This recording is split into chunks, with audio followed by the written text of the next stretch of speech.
अक्षय 5 वाला नाश्ता घे. यांची पण एक लाईन बनवूया. कसे आलेत बघ सगळे. पाठवलं नको. कशाला पाठवतोय.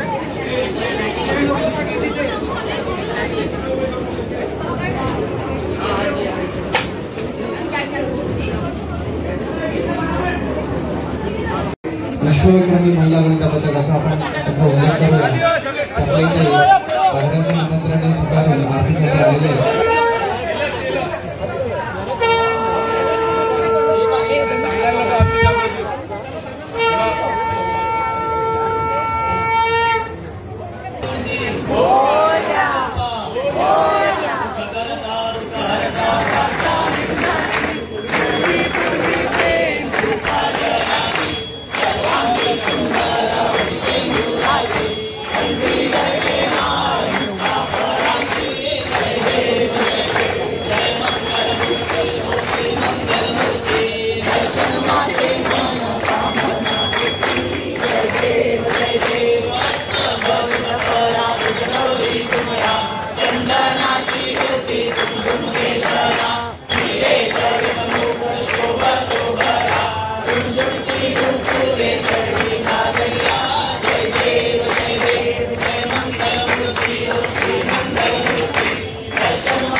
त्वमेव बन्धुः सखा त्वमेव त्वमेव विद्या त्वमेव त्वमेव सर्वं मम देव देव कायेन वाचा मनसेन्द्रियेण वा बुद्ध्यात्मना वा करोमि वन्द्यं सकलं परस्मै नारायणाय समर्पयामि अच्युतं केशवं रामनारायणं कृष्णदामोदरं वासुदेवं श्रीराम माधवं कृतिकावल्लभं जानकीनायकं रामचन्द्रं हरे राम राम राम हरे हरे कृष्ण कृष्ण कृष्ण हरे हरे राम राम राम हरे हरे कृष्ण कृष्ण कृष्ण हरे हरे मोरया रे बाप्पा मोरया रे मोरया रे बाप्पा मोरया रे मोरया रे बाप्पा मोरया रे मोरया रे बाप्पा मोरया रे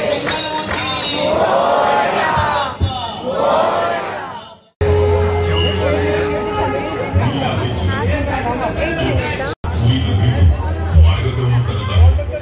पण आज मी तुम्हाला एक गूढ सत्य सांगायला आलो आहे. असं सत्य जे फक्त भाग्यवान भक्तच जाणतात. लोक मला जगन्नाथ म्हणतात, पण तुम्हाला माहिती आहे का मी कोण आहे? मी तोच आहे जो द्वारकेत कृष्ण होता, तोच ज्याने अर्जुनाला गीता सांगितलं, राधेच्या प्रेमाला ईश्वरत्व दिलं आणि धर्माविरोधात धर्माचं रक्षण केलं. जेव्हा द्वारकेचा अनुभव झाला, माझं पार्थिव शरीर समुद्रात विसर्जित केलं, पण माझं हृदय, माझं चैतन्य तत्व नष्ट झालं नाही. हे चैतन्य तत्व एका पवित्र दिव्य काष्ठ रूपात समुद्रातून वाहत आलं आणि पुरीच्या किनाऱ्यावर पोहोचलं. राजा इंद्रजितने मला स्वप्नात पाहिलं आणि त्याला मी आदेश दिला, हे राजन, हे काही सामान्य लाकूड नाही, हे माझं शरीर आहे, याच्यापासून माझा विग्रह तयार कर. त्यावेळी एक वृद्ध पुरुष प्रकट झाला. त्याने सांगितलं, मी या मूर्ती गुप्तपणे घडली, पण कोणीही 21 दिवस मात्र दार उघडायचं नाही. तो कोणी वेगळा नव्हता, तो स्वयं विश्वकर्मा होता.